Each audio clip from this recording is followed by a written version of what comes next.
गुजरात के वडोदरा में असत्य पर सत्य की जीत का प्रतीक होलिका दहन श्रद्धा और उत्साह के साथ मनाया गया। पूरे देश में होलिका दहन का पर्व हर्षोल्लास और आस्था के साथ मनाया गया। वडोदरा में भी इस पावन अवसर पर रामेश्वर मैदान और झांसी की रानी मैदान में भव्य होलिका दहन का आयोजन किया गया। होलिका दहन को असत्य पर सत्य की विजय का प्रतीक माना जाता है।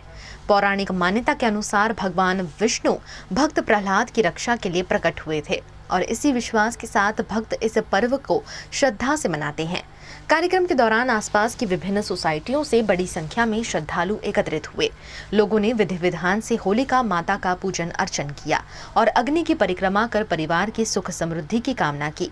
परंपरा के अनुसार धान, खजूर और नारियल अर्पित कर पर्व की शुभकामनाएं दी गई। आ पर्व है अन्याय पर न्यायना विजयनो, आ पर्व है अधर्म पर धर्मना विजयनो, अने आ पर्व है अहंकार पर भक्तिना विजयनो। अने एवी ज रीते भगवान प्रहलाद जेवी रीते होलिका माताना खोळामां बेसीने ज्यारे भगवाननी याद करता होय छे अने त्यारे अग्नि फक्त होलिका मातानुं दहन करे छे। प्रहलाद भगवान नरसिंह भगवानना नामनी साथे साथे तेओ आस्थाना प्रतीक तरीके आस्थानी एक भगवाननी अंदर जे आस्था रहेली छे, भगवाननी अंदर विश्वास रह्यो छे अने सत्यना धर्मनी साथे ते आगळ वध्या हता।